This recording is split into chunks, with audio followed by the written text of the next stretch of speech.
There are thresholds in your life that you only recognize in retrospect. They aren't grand archways or brightly lit doors. They are quiet, unassuming moments that arrive disguised as just another Tuesday or a rainy Thursday afternoon.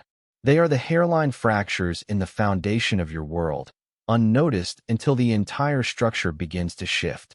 For me, that threshold was the worn, gray fabric of my sofa and the unexpected weight of Julian's head in my lap.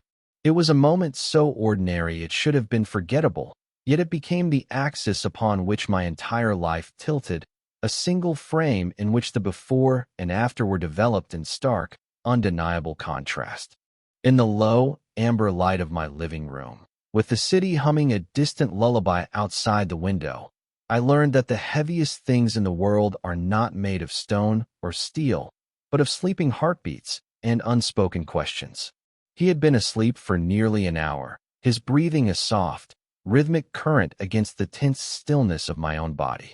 Julian, who moved through the world with the explosive grace of a competitive swimmer, a being of coiled energy and fluid motion, was utterly surrendered to gravity. His dark hair, still faintly damp from a post-practice shower, spilled across the denim of my jeans, each strand catching the lamplight like a filament of spun bronze. I could feel the faint, steady warmth of him seeping through the fabric, a slow, creeping heat that seemed to bypass my skin and settle directly into my bones. My hand hovered in the air above his head, a satellite caught in a silent orbit, my fingers aching with the phantom sensation of threading through his hair, a touch I had imagined 1,000 times but had never earned the right to perform. Every instinct screamed at me to complete the gesture, to offer the simple comfort he was so clearly seeking, but a deeper, more terrified part of me held it in check. That was the line, the boundary between Leo, the steadfast friend, and Leo, the man who had been quietly, hopelessly in love with him for 4 years. Crossing it felt like stepping off a cliff in the dark, with no certainty of what lay below. So I remained a statue, a monument to inaction, my world compressed into the few square inches where he rested against me. I studied the curve of his eyelashes against his cheek, the slight parting of his lips, the way a tiny muscle in his jaw would twitch and then go soft. I was a photographer by trade and by nature. My life was a process of observation, of waiting for the precise moment when light and shadow and emotion converged into a single, honest image. I had spent years observing Julian, cataloging the nuances of his expressions, the cadence of his laughter, the way he carried his shoulders when he was tired or defeated.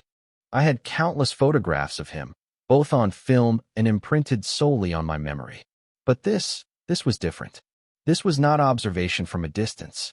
This was a tactile, overwhelming presence, a silent confession of need that I was terrified to either accept or reject. The air in the room felt thick, charged with the weight of everything we had never said, and in that quiet, fragile space, I felt the first tremor of that foundational shift, the terrifying, exhilarating realization that the ground beneath my feet was no longer stable. The ritual had begun, and I had no idea how to survive it. We had met, as so many people do, in the chaotic, hopeful ecosystem of a university campus. I was a quiet sophomore, perpetually hidden behind the lens of my grandfather's old Nikon, seeing the world as a series of potential compositions. My orbit was small and self-contained, a universe of darkrooms, art history lectures, and the quiet solitude of my off-campus apartment. Julian was, in every conceivable way, my opposite. He was a supernova. A freshman on a swimming scholarship, he moved with an easy, athletic confidence that drew people to him like moths to a flame. He was all bright, booming laughter, wide smiles, and a restless energy that seemed to vibrate just beneath his skin. He was the sun, and I was a creature of the shadows, content to watch the light from a safe distance. Our collision was an accident of academia. We were assigned as partners for a mandatory literature seminar, a class neither of us particularly wanted to be in. Our task was to analyze the use of symbolism in a collection of modernist poems, a subject that made Julian's eyes glaze over with a look of profound, existential despair. I remember our first meeting in the library, the way he slumped into the chair opposite me, dropping a stack of books onto the table with a thud that echoed through the hallowed silence. He ran a hand through his perpetually messy hair and gave me a grin that was equal parts apology and charm. "Look," he'd said, his voice a low conspiratorial rumble. "I can tell you the exact drag coefficient of the human body in water at 4 meters per second. But this stuff," he gestured vaguely at the book of poetry. "It's like a foreign language I'll never learn." I should have been annoyed. I took my grades seriously, and his casual dismissal of the work felt like a liability. But there was a disarming honesty in his admission, a lack of pretense that caught me off guard. Instead of the arrogant jock I had stereotyped him as, I found someone who was simply out of his element and unafraid to admit it. I found myself explaining the concept of objective correlative, using the feeling of cold water hitting his skin at the start of a race as an analogy. Something clicked. I watched the understanding dawn in his eyes, the way he leaned forward, suddenly engaged, asking questions that were surprisingly insightful. He didn't just want the answer. He wanted to understand the architecture of the idea. We spent hours in that dusty corner of the library, the initial project becoming a secondary concern to the conversation that flowed effortlessly between us. He talked about the relentless pressure of competing, the lonely monotony of staring at a black line on the bottom of a pool for hours every day. I talked about the magic of the darkroom, the patient alchemy of watching an image emerge from nothingness onto a blank sheet of paper. That single project bled into another, and then another. Library sessions became late-night study marathons fueled by terrible vending machine coffee, which then evolved into grabbing dinner at the campus diner. I learned the landscape of his life, the demanding coach, the rivalries on the team, the distant but proud parents in another state. He, in turn, learned mine, the quiet grief of losing my grandparents who had raised me, the passion for my craft that was both my shield and my sanctuary, my tendency to retreat into silence when I felt overwhelmed. He never pushed. He seemed to possess an innate understanding of my boundaries, knowing exactly when to fill the silence with a funny story and when to simply sit with me in it, sharing the quiet as if it were a comfortable blanket. He became the one person who could breach the walls I had so carefully constructed around myself. Before Julian, my friendships were functional, circumstantial. We were classmates. We were darkroom partners. But Julian was different. He sought me out. He would appear at my apartment door, dripping wet from a sudden downpour, holding up a pizza box with a hopeful grin. He would drag me to team bonfires, introducing me to his boisterous friends not as my lit partner, but as Leo, my best friend. He made a space for me in his bright, loud world, and in doing so, he carved out a permanent, irreplaceable space in mine. He was the only person who had a key to my apartment, a key I had given him one winter break when he had to stay on campus for training and his dorm was closed. He had used it only once, to drop off a textbook I'd left at his place, but the knowledge that he could walk in at any time felt less like an intrusion and more like a profound statement of trust. The love, for my part, grew so slowly and quietly that I barely noticed it until it was a fully formed, breathing entity living in the center of my chest. It wasn't a sudden, dramatic lightning strike. It was more like the patient process of erosion, the constant, gentle pressure of his presence wearing away at my defenses until my heart was left exposed. It was in the way he'd remember a passing comment I made about a particular photographer and then surprise me with a book of their work weeks later. It was in the fierce, protective glare he'd shoot at anyone who was too loud or disruptive when I was trying to focus on a shot. It was in the easy, unthinking physical contact, a hand on my shoulder, a playful shove, the way he would lean against me when we were squeezed onto a crowded bus. Each touch was platonic, a casual gesture in the language of his more physically expressive world. But for me, each one landed like a brand, a spark that sent a cascade of warmth through my veins. I hid it, of course.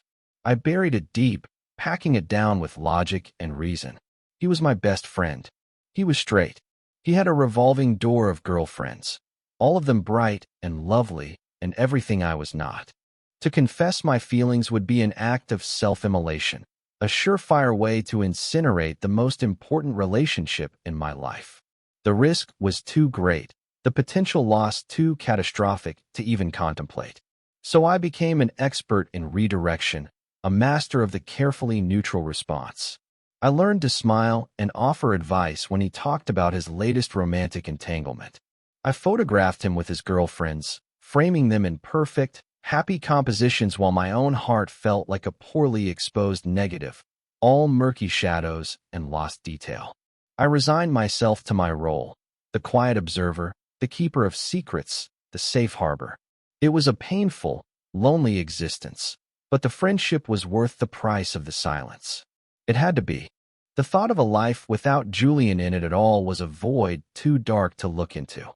I told myself that this was enough, and for a long time, I almost believed it. The shift began with a phone call on a Tuesday night in late October. It was nearly 2 in the morning, and I was in my darkroom, the soft red glow painting the small space in an infernal, otherworldly light. I was coaxing an image to life in the developer tray, watching the ghost of a city skyline slowly resolve into sharp, silvered lines. The sudden, shrill ring of my phone was a violent intrusion. I almost ignored it. No one called me at this hour. But a glance at the screen showed Julian's name, and a cold knot of dread tightened in my stomach. Julian was a creature of habit. By this time of night, he was usually deep asleep, gathering strength for his brutal 5 a.m. practice. I answered, my voice rough with disuse. Julian? Is everything okay? The silence on the other end of the line was heavy, punctuated only by a ragged, unsteady breath. Then, his voice, small and broken in a way I had never heard before. Leo? Can you come get me? He didn't need to say more. I didn't ask. I simply said, where are you? And began stripping off my chemical-stained apron. He was at Clara's apartment. Clara, the girlfriend of nearly 2 years, the one everyone, myself included, thought might be the one. The one he had been talking about moving in with after graduation. I drove through the sleeping city, the streetlights smearing across my windshield like wet paint. I found him sitting on the curb outside her building, his broad shoulders slumped, his head in his hands. He was wearing just a t-shirt and jeans despite the biting autumn chill, and he was shivering, though I couldn't tell if it was from the cold or from the shock. He looked up as I pulled over, his face pale and hollowed out in the ghostly orange glow of the streetlights. His eyes, usually so bright and full of life, were dull and empty. He got into the car without a word, folding his large frame into the passenger seat and staring blankly out the window. The silence was absolute, a dense, suffocating thing that filled the small space between us. I didn't press him for details. I just drove, heading back toward the quiet sanctuary of my apartment. When we arrived, he followed me up the stairs like an automaton, his movements stiff and uncoordinated. He walked into my living room and stood in the middle of the floor, looking lost, as if he had forgotten how to operate his own body. It's over, he finally whispered, the words seeming to cost him a tremendous effort. She said she's been seeing someone else. My heart fractured for him. Not with jealousy, not with any sense of vindictive satisfaction, but with a pure, aching empathy. I had seen Julian disappointed after a bad race. I had seen him frustrated with a professor or stressed about exams. But I had never seen him broken. This was a new territory, a landscape of grief I didn't know he was capable of inhabiting.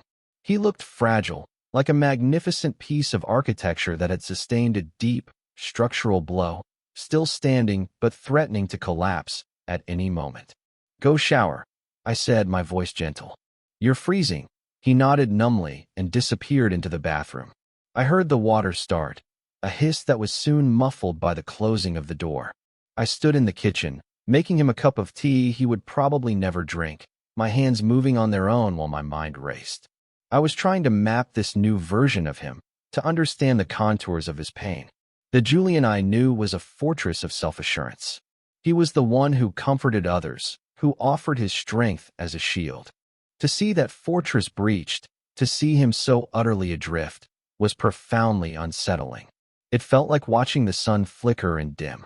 When he came out of the bathroom, he was wrapped in one of my oversized towels, his hair dripping onto his shoulders. He had left his clothes in a heap on the floor. I handed him a pair of my sweatpants and a soft, worn t-shirt, which were far too short on his athletic frame, but would have to do. He dressed slowly, his movements still clumsy. He wouldn't look at me. He just stood there, radiating a misery so potent it felt like a physical force in the room. He was an island of sorrow, and I was the water surrounding him, unable to do anything but bear witness to his isolation. That was the moment the foundation truly cracked. He had come to me. Not to his teammates, not to his family hundreds of miles away, but to me. In his moment of complete collapse, I was his first and only call. The realization was both a heavy burden and a terrible, secret thrill. He needed me, and that need, born of his heartbreak, was the catalyst that would change everything. The ritual began that very night, born of necessity and exhaustion. After he had dressed, Julian simply sank onto my sofa, pulling his long legs up and curling into himself as much as his frame would allow. He stared at the blank television screen, his eyes unfocused, the mug of tea I had made for him sitting untouched on the coffee table. The guest room, with its neatly made bed and clean sheets, was waiting just down the hall, a silent, open invitation. I even said it aloud, my voice feeling unnaturally loud in the quiet apartment. "The guest bed is ready for you. Whenever you want it." He just shook his head slightly, a barely perceptible motion. Can I just stay out here for a bit?" he asked, his voice still a rough whisper. "I don't want to be alone." The words hung in the air between us, a raw and honest plea. "Of course," I said. "Of course." I sat in the armchair across from him, picking up a book and pretending to read, my eyes scanning the same paragraph over and over without absorbing a single word. I was a sentry, standing guard over his grief. An hour passed, then two. Eventually, his ragged breathing evened out, deepening into the slow, steady rhythm of sleep. He had collapsed into it, a surrender to emotional and physical exhaustion. I watched him for a long time before carefully draping a thick wool blanket over him. He stirred, a low murmur escaping his lips, but he didn't wake. I turned off the main lights, leaving only the small lamp on the end table, casting long, dancing shadows across the room. My own bed was calling to me, but the thought of leaving him alone in the living room felt like a betrayal. So I stayed, sinking back into my chair, the book lying forgotten in my lap, and listened to the sound of my best friend sleeping off the first wave of a devastating heartbreak, just a few feet away from me. This was the blueprint. The first night set the precedent for what was to come, an unspoken agreement forged in the crucible of his sorrow. The next night, he showed up at my door with a duffel bag. "Just for a couple days," he said, his eyes still shadowed, his smile a weak imitation of its usual wattage. "My place it feels too quiet. Too empty." I didn't hesitate. I just stepped aside and let him in. He didn't even mention the guest room this time. After a mostly silent dinner of takeout pizza, we settled onto the couch to watch a movie, a mindless action flick I chose specifically for its lack of emotional complexity. Halfway through, just like the night before, his exhaustion overtook him. His head began to nod, and then, slowly, tentatively, it listed to the side until it came to rest on my shoulder. My entire body went rigid. It was different from a playful shove or a brief, casual touch. This was a deliberate, lingering act of seeking comfort. It was a weight both physical and profoundly emotional. I could feel the frantic, rabbit-quick beat of my own heart, convinced he must be able to feel it too, that its frantic rhythm would give away the chaotic storm of longing and fear that was raging inside me. But his breathing only deepened, and he settled more firmly against me, a silent testament to the trust he placed in me, in the safety he found in my presence. And so the pattern was set. Night after night, Julian would come over. We would eat. We would talk. Or more accurately, I would listen while he haltingly processed his grief, speaking in fragmented sentences about Clara, about his confusion, his anger, his sadness. Then we would retreat to the living room, to the soft gray sanctuary of the sofa. The pretense of watching a movie or a television show quickly became just that, a pretense. It was a backdrop for the real event of the evening, the slow, inevitable drift into sleep. Each night, the physical distance between us would shrink. The head on my shoulder became a recurring fixture. Then, one evening, he stretched out his long legs, resting his feet in my lap. Another night, he curled up completely, his back pressed against the cushions and his head finding its way, as if by magnetic pull, to my thighs. That was the night of the threshold, the first time I felt the full, unadulterated weight of his trust, his head resting in my lap, as if it were the most natural thing in the world. For him, I told myself, it probably was. He was like a child seeking comfort from a parent, or an injured animal seeking a safe place to heal. His actions were born of desperation and a deep-seated familiarity with me. He was not thinking about the implications, the blurred lines, the delicate membrane of our friendship that he was stretching to its breaking point. But I was thinking of nothing else. My apartment, once my solitary refuge, was transformed into a landscape of intense, heightened sensation. I became hyper-aware of everything. The subtle scent of the chlorine that always clung to his skin, even after a shower, a scent I now associated with a strange, anxious form of comfort. The sound of his breathing, which I could now differentiate, the soft, even rhythm of peaceful sleep versus the hitched, shallow breaths that signaled a restless mind or a looming nightmare. I learned the map of his body through these silent, nightly vigils. The precise location of the knot of muscle in his shoulder that was perpetually tight from thousands of hours of swimming laps. The way his hand, even in sleep, would sometimes twitch, his long fingers curling and uncurling against the blanket. The living room became a sacred, charged space, a bubble existing outside of normal time. The door to the guest room remained open, a constant, silent offer that was never accepted. It became a symbol of the choice he was making every single night. The choice to be close to me, to seek solace not in a comfortable bed, but in my proximity. My internal world was a tempest. Each night was a battle fought on two fronts. One part of me, the hopeful, romantic fool, drank in these moments of closeness like a man dying of thirst. It whispered that this meant something, that his subconscious was leading him to a truth his conscious mind wasn't ready to face. It interpreted every sleepy murmur, every slight shift closer, as a sign, a clue in a grand, emotional puzzle. This part of me felt a fierce, tender protectiveness, a desire to absorb all his pain and leave him with only peace. It was this part that resisted the urge to stroke his hair, to trace the line of his jaw, with a physical ache that was almost unbearable. The other part of me, the pragmatic, terrified realist, was screaming warnings. It reminded me that he was vulnerable, heartbroken, and not in his right mind. It insisted that I was a convenience, a port in a storm, and that to read anything more into his actions was a dangerous, selfish delusion. This part of me was acutely aware of the predatory undertones, the potential for me to be seen as someone taking advantage of his fragile emotional state. The shame of that possibility was a cold, heavy weight in my gut. This voice warned me that the moment he healed, the moment the storm passed, he would retreat.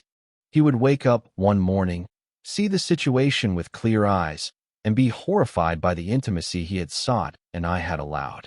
The friendship would not survive that kind of awkward, regrettable revelation. I would be relegated to a footnote in his life story, the guy who was there for him after the bad breakup, a chapter he would prefer to forget. This internal conflict was exhausting. I was living a double life. During the day, I would go to my classes, work in the darkroom, and edit photos, my mind a million miles away. My photography began to change. I found myself drawn to images of liminal spaces, doorways, windows, misty landscapes where the earth and sky bled into one another. I was unconsciously documenting my own emotional state. My life lived on a threshold.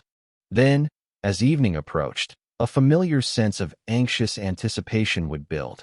I would clean the apartment, buy his favorite snacks, prepare myself for the nightly ritual. He would arrive, and we would fall back into our strange, domestic pattern. The world would shrink to the dimensions of my living room, to the space between us on the sofa, a space that felt both immense and infinitesimally small. It was a beautiful, agonizing purgatory, and with each passing night, I feared the end of it and yearned for it in equal measure.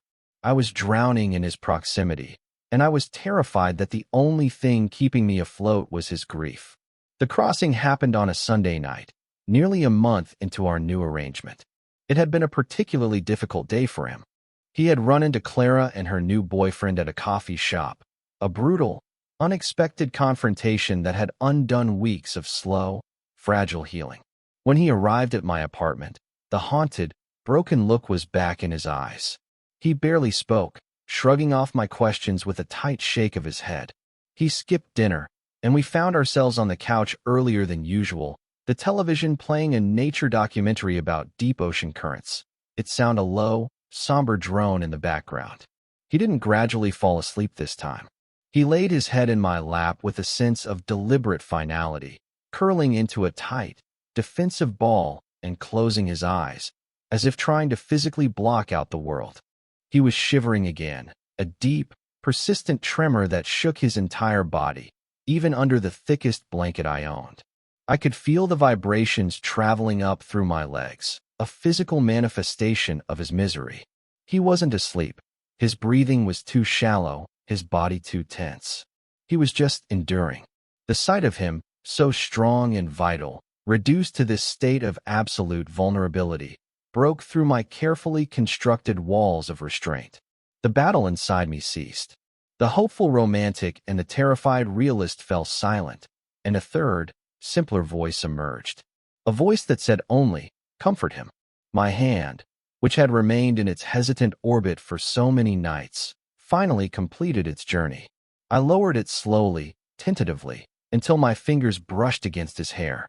He flinched, a barely perceptible tightening of his muscles, and my heart seized with the fear that I had trespassed, that I had finally gone too far. I started to pull back, my cheeks burning with shame, but then he let out a long, shuddering breath and leaned into my touch, a small, almost imperceptible movement of surrender. It was all the permission I needed. I began to gently, rhythmically stroke his hair, my fingers carting through the soft, thick strands from his temple to the nape of his neck.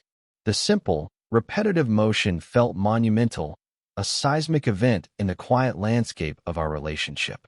The shivering began to subside. The tension in his shoulders eased, and his breathing deepened, finally falling into the familiar cadence of sleep. But I didn't stop. I continued the motion, my gaze fixed on his face, tracing the lines of it in the dim light. I felt a profound, aching tenderness that was almost painful in its intensity. This felt more intimate than any kiss I could have imagined. It was an act of pure, unselfish care, a silent promise that I would stay, that I would guard his sleep, that he was safe here. For the first time in weeks, the warring factions inside me were at peace. There was no hope for the future, no fear of the consequences. There was only the present moment, the weight of him against me, the soft texture of his hair beneath my hand, the quiet rhythm of his breathing filling the silence. In that moment, I was not his friend, nor his secret admirer. I was simply his anchor. And for now, that was enough. Eventually, the deep chill of the apartment began to seep into my own bones. The documentary had ended, and the television screen cast a cold, blue, empty light into the room. My legs were numb from his weight, and a dull ache had settled in my back from sitting in the same position for hours. I knew I should move him, try to coax him into the guest room, or at the very least get myself to my own bed. But the thought of breaking the spell, of disturbing the first real peace he seemed to have found all day, felt like an act of cruelty. He murmured something in his sleep, his brow furrowing, and shifted, pressing his face more firmly against my leg.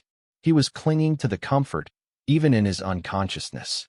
A new idea, both terrifying and incredibly simple, began to form in my mind. My bed was big enough for two. We had shared beds before, on team trips or when crashing at a mutual friend's house after a party, crammed in with several other people. It was never a big deal. But this was different. This was not a platonic, circumstantial necessity. This would be a choice, an invitation into the most private space in my home, in my life. I rehearsed the words in my head, my heart hammering against my ribs. It took me a full 10 minutes to work up the courage to speak them. "Julian," I whispered, my voice a dry rasp. "Hey, Julian. Wake up." He stirred, his eyes fluttering open, clouded with sleep and confusion. He looked up at me, his gaze unfocused. "Leo," he mumbled, his voice thick. "What's wrong?" "Nothing's wrong," I said softly. "You're just cold. And I can't feel my legs anymore." A small ghost of a smile touched his lips. "Come on," I urged gently. "Let's get you to a proper bed. You can take mine." He started to protest, to insist on the couch or the guest room, the automatic, polite refusal. But he was too tired to argue. He allowed me to help him up, his body pliant and heavy. He stumbled slightly, and I put an arm around his waist to steady him, his warmth a solid, startling presence against my side. I led him down the short hallway to my bedroom. The room was dark, the only light spilling in from the hallway. I pulled back the covers on one side of the bed. "Here you go," I said, my voice sounding strained to my own ears. He sank onto the edge of the mattress, then slid under the covers with a sigh of relief. He was asleep again almost instantly, his back to the empty space beside him. I watched him for a moment, then turned to leave, intending to take the couch myself. My role as guardian was over for the night. But as my hand touched the doorknob, his voice, quiet but clear, stopped me. "Leo." I turned back. "Yeah." There was a long pause, a silence so profound I could hear the hum of the refrigerator in the kitchen. He had rolled over to face me, his head propped on a pillow, his eyes dark, unreadable pools in the shadows. "Don't go," he said. It wasn't a question. It was a plea, as quiet and as devastating as the one he had made on the phone a month ago. My breath caught in my throat. This was it. The final, undeniable crossing of a line. Every rational thought in my head screamed at me to make an excuse, to say I was more comfortable on the couch, to preserve the last shred of plausible deniability. But my body moved before my mind could object. I walked back to the bed, my feet feeling as though they were moving through deep water. I rounded to the other side and slid under the covers, the cool sheets a shock against my skin. I lay on my back, ramrod straight, my hands folded on my chest, staring up at the ceiling. The space between us felt like a chasm, a mile-wide canyon of tension and unspoken words. He was just a few inches away, the heat of his body a palpable force field. We lay like that in silence for what felt like an eternity. I was acutely aware of every tiny sound, the creak of the building settling, the distant wail of a siren, the sound of his breathing, which was no longer the even rhythm of sleep but the conscious, controlled breath of someone who was wide awake. The silence stretched, becoming thinner and thinner, until it felt like it might snap. Then he spoke again, his voice a near whisper, so quiet I almost thought I'd imagined it. "Leo." "Yeah." I whispered back, my own voice tight. Another long, agonizing pause. I could feel him shift, the mattress dipping with his movement. He had turned onto his side to face me. I kept my eyes fixed on the ceiling, my heart beating a violent, frantic rhythm against my ribs. "Would it be okay," he started, his voice hesitant, fragile, if I kissed you?" The world stopped. The sirens, the building, the air in my lungs. It all just ceased to exist. There was only his question, hanging in the darkness between us. It was not a proposition. It was not a move. It was a request for permission, an admission of vulnerability so profound it stole the breath from my body. He was giving me all the power, the choice to define the moment, to accept or reject this terrifying, beautiful offering. My carefully constructed reality, with its rules and boundaries and secret, buried feelings, shattered into a million pieces. I turned my head on the pillow, finally meeting his eyes in the gloom. I couldn't make out his expression clearly, but I could feel the intensity of his gaze. I couldn't find my voice. The word yes was a living thing, a bird trapped in my throat, beating its wings against my ribs, unable to escape. So instead of speaking, I simply nodded. A single, slow, deliberate inclination of my head. He moved with an agonizing slowness, closing the small gap between us. I felt the warmth of his breath on my cheek, then the soft, hesitant pressure of his lips against mine. It wasn't a passionate, movie screen kiss. It was tentative. It was questioning. It was unbelievably gentle. It tasted of uncertainty and a deep, unspoken loneliness. It was a confession, a question, and an answer all at once. It lasted only a few seconds, but it redrew the entire map of my world. When he pulled back, he didn't move away. He just rested his forehead against mine, our breath mingling in the small space between us. And in the shared, trembling silence that followed, I finally understood. This was not about his grief for Clara anymore. This was about us. And I had no idea what came next. The morning after was a study in silence and absence. I woke slowly, drifting up from a deep, dreamless sleep to the unfamiliar sensation of warmth at my back. For a disoriented moment, I didn't understand. Then the memory of the kiss, of Julian's forehead pressed against mine, of us finally falling asleep facing each other, came rushing back in a tidal wave of heat and panic and elation. I opened my eyes, my heart doing a nervous flutter, and found myself staring at an empty pillow. The space beside me in the bed was cool to the touch. He was gone. A cold dread, sharp and immediate, replaced the lingering warmth. I sat up, listening. The apartment was silent. Too silent. There was no sound of the shower, no clatter of him making coffee in the kitchen. I threw back the covers and walked into the living room. His duffel bag was gone from its place by the door. The blanket I had used to cover him on the couch so many times was folded neatly on the armchair. It was as if he had never been there at all, except for the faint, lingering scent of him in the air and the ghost of his lips on mine. He had left without a word, without a note. He had simply vanished into the pale morning light, leaving a deafening silence in his wake. I spent the day in a state of suspended animation, a thick fog of anxiety clouding my thoughts. I checked my phone every 5 minutes, my stomach lurching with a sick combination of hope and fear each time it remained dark and silent. I tried to reason with myself. Maybe he was embarrassed. Maybe he was confused. Maybe he had an early morning practice he had forgotten to mention. I constructed a dozen plausible scenarios, each one more flimsy than the last. But I couldn't shake the cold, hard stone of fear in my gut. The fear that I had misinterpreted everything. That the kiss had been a mistake, an anomaly born of grief and late-night vulnerability, a moment he now deeply regretted. The fear that in one night, I had not gained everything I ever wanted, but had instead lost the one thing I couldn't bear to live without, his friendship. He didn't call that day, or the next. My texts, a casual, carefully worded, "Hey, you forgot your jacket," followed hours later by a more direct, "Is everything okay?" When unanswered, they sat there in my message history, 2 small blue ticks of delivery confirmation mocking my rising panic. He wasn't at his usual table in the library. He didn't show up for the literature seminar we still shared. It was like he had been surgically removed from all the shared spaces of our lives.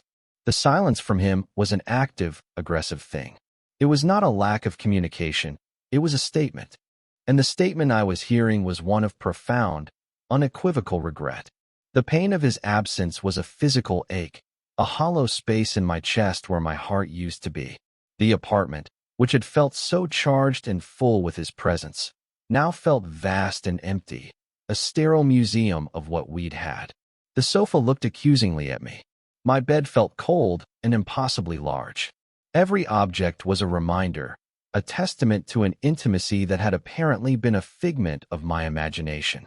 My internal monologue, once a storm of hope and analysis, was now just a flat, gray landscape of self-recrimination. How could I have been so stupid? How could I have allowed myself to believe that his need for comfort was a sign of romantic love? I had taken his most vulnerable moment and projected my own selfish desires onto it. I had broken the most sacred rule of our friendship. I had wanted more. And now, I was paying the price. I had lost him. The void I had been so terrified of looking into for 4 years had opened up and swallowed me whole. After 3 days of this agonizing silence, something inside me shifted. The grief and self-pity began to curdle into a quiet, simmering anger.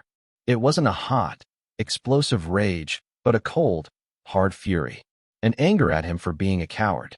An anger at him for making me feel like I had done something wrong, something shameful. The kiss had been his question. My nod had been my answer. It was a moment of shared vulnerability, a door we had walked through together. And for him to now pretend it never happened, to ghost me as if I were a regrettable one-night stand, was not just hurtful. It was insulting. It was a denial of everything we were, not just in that moment, but for the past 4 years. He didn't have to want a relationship with me. He didn't have to return my feelings. But he owed me the respect of a conversation. He owed me an explanation.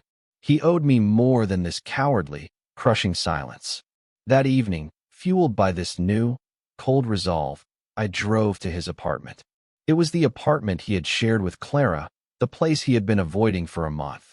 The fact that he had returned there now, choosing its ghosts over my company, was a particularly bitter pill to swallow. I stood outside his door for a long time, my hand raised to knock, my resolve wavering. What if he wasn't there? What if he was, but refused to open the door? What if he opened it and looked at me with pity or disgust? But the thought of returning to my own empty apartment, to another night of silent waiting, was even more unbearable. I took a deep breath and knocked. 3 sharp, definitive raps. I heard movement inside, then the sound of the chain being unlatched. The door opened a few inches. Julian stood there, backlit by the dim light of his hallway. He looked terrible. There were dark circles under his eyes, and his face was pale and unshaven. He was wearing the same sweatshirt he'd had on 3 days ago. He looked at me, and his expression was a complex, unreadable mixture of shock, guilt, and something that looked like relief. "Leo," he said, his voice a hoarse croak. "Are you going to let me in?" I asked, my own voice colder and steadier than I felt. He hesitated for a second, then stepped back, opening the door wider. I walked past him into the living room. The place was a mess. Takeout containers littered the coffee table, and clothes were strewn over the furniture. It smelled stale, like a room that had been sealed off from the world. It was the den of a man in hiding. He closed the door behind me, the soft click of the latch sounding like a gunshot in the tense silence. He didn't turn to face me. He just stood with his back to me, his shoulders slumped. "You can't just disappear, Julian," I said, the words coming out more quietly than I intended. "You can't do what we did, and then just vanish. You owe me more than that." He finally turned around, and what I saw in his eyes stopped my anger in its tracks. It wasn't disgust or pity. It was fear. He looked utterly terrified. "I know," he whispered, his gaze fixed on the floor. "I know. I'm sorry, Leo. I'm so sorry. I'm so messed up. Talk to me." I pleaded, my voice softening. "Just talk to me. Tell me what's going on in your head. Tell me the kiss was a mistake. Tell me you regret it. Just say something. Anything is better than this silence." He finally looked up at me, his eyes shining with unshed tears. "That's the problem," he said, his voice cracking. I can't tell you it was a mistake. Because it wasn't." He took a ragged breath, running a hand through his messy hair, a gesture of pure distress. "I don't know what's going on, Leo. For the past month, living at your place, it was the only time I felt okay. The only time the noise in my head stopped. Being near you, it felt like coming home. I thought it was just because of Clara, because I was a mess and you were being a good friend. But then, that night, when I asked to kiss you, it wasn't about her. It wasn't about being sad. It was about you." He paced the small living room like a caged animal, his words tumbling out in a rush, as if a dam had broken. "And the second it happened, the second you said yes, I panicked. It felt too real, too big. All I could think was, what am I doing? I'm the swimmer, the jock. I date girls. That's who I am. That's who I'm supposed to be. It doesn't fit into any of the boxes I've built for my life." And it scared the hell out of me. So I ran. I ran because I don't know who I am if I'm the guy who is in love with his best friend. And I ran because the thought of loving you and then messing it up, of losing you the way I lost Clara, I couldn't handle it. It was easier to just disappear. He stopped pacing and stood before me, his whole body trembling with the force of his confession. He had not only admitted his fear and confusion, but he had named the emotion I had harbored in secret for 4 years. He had said the word love out loud. The air crackled, thick with the power of it. My own anger, my own hurt, evaporated, replaced by a wave of overwhelming empathy. He wasn't a coward who had rejected me. He was a man terrified of a truth so powerful it threatened to rewrite his entire identity. He wasn't running from me. He was running from himself. And looking at his anguished face, I knew that my own journey of accepting my feelings had been a quiet, solitary process over years. He was being forced to confront his in a matter of weeks, in the midst of a personal crisis. Of course he was terrified. "You idiot," I said, the words full of an affection that surprised even me. I closed the distance between us and wrapped my arms around him, pulling him into a hug. He was stiff for a moment. Then he collapsed against me, his own arms coming around my back, holding on with a desperate strength. I could feel his shoulders shaking as he finally let the tears come, great, silent, shuddering sobs that he buried in my shoulder. I just held him, my hand stroking his back, my own eyes burning. We stood like that for a long time, in the middle of his messy, lonely apartment, two people who had almost allowed fear to tear apart something rare and beautiful. "You don't have to have it all figured out," I murmured into his hair. "We can figure it out together. Just don't ever run away from me again." He pulled back just enough to look at me, his face streaked with tears, but his eyes, for the first time in days, were clear. "Okay," he whispered. "Okay," it was a promise. The days that followed our confrontation were a process of careful, deliberate reconstruction. We began to build something new, not on the fractured foundation of our old friendship, but on the freshly cleared ground of honesty. The conversations were not always easy. They were often halting and awkward, punctuated by long silences as we navigated this unfamiliar territory. Julian had to untangle a lifetime of self-perception, to reconcile the man he thought he was with the man he was discovering himself to be. I had to learn to voice my own needs and fears, to dismantle the walls of self-protection I had lived behind for so long and trust that he would not abandon me in my vulnerability. We were like two people learning a new language, fumbling with the grammar of a shared future, but patient with each other's mistakes. He moved his things back into my apartment, but this time, it was different. There was no pretext of convenience or temporary refuge. It was an intentional choice. We were choosing to share a space, to build a life. His duffel bag was replaced by a suitcase, then by boxes.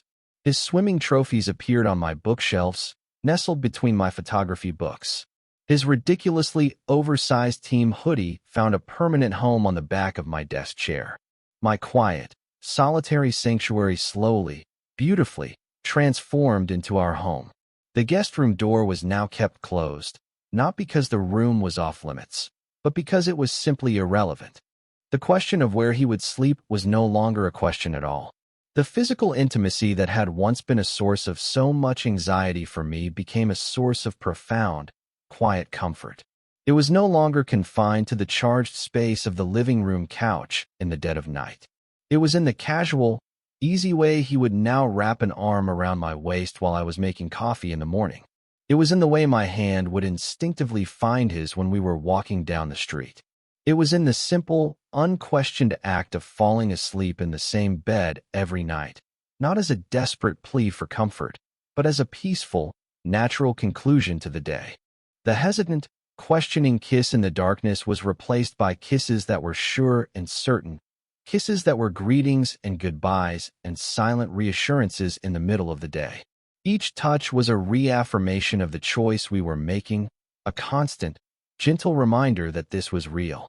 One rainy Saturday afternoon, I was in my darkroom, and Julian was sitting on a stool in the corner, just watching me, the red light casting his features in soft, dramatic shadows. He had never been in the darkroom with me before. I had always considered it my most private, sacred space. But his presence now felt not like an intrusion, but like a completion. I was pulling a print from the final wash, a black and white shot I had taken of him a few weeks prior. It was a candid photo, captured in a moment he wasn't aware of. He was sitting on the edge of the pool after a grueling practice, his head bowed, water streaming from his hair, his body exuding a palpable sense of exhaustion and strength. It was a portrait of his resilience. I clipped the wet print to a line to dry and turned to look at him. He was smiling, a soft, genuine smile that reached all the way to his eyes. "I never understood what you did in here," he said, his voice a low rumble in the small, quiet space. "It just seemed like magic." "It's not magic," I replied, moving to stand in front of him. "It's just a process. You expose the paper to light, but you can't see the image yet. It's there, hidden, latent. You have to put it through the right chemistry, be patient with it, give it the right environment to come out. You have to trust that what you captured in the darkness will eventually reveal itself in the light." As I said the words, I realized I wasn't just talking about photography. I was talking about us, about the love that had been there all along, latent, hidden in the shadows of our friendship. It had taken the right chemistry, the right environment of trust and vulnerability, for it to finally develop into something we could both see clearly. He seemed to understand. He reached out and took my hand, his fingers lacing through mine, his thumb stroking the back of my palm. He didn't need to say anything. We had found our new language, one that was built as much on silent understanding as it was on spoken words.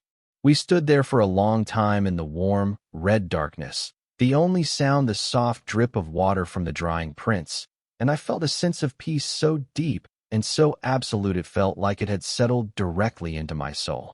The yearning and the anxiety that had been my constant companions for so long were gone, replaced by a quiet, steady certainty. We learn, I think, that a home is not four walls and a roof. It is not a place on a map. A home is a moment of profound recognition. It is the feeling of being seen, truly and completely, by another person. It is the quiet safety of a shared silence, the unconditional comfort of a familiar presence.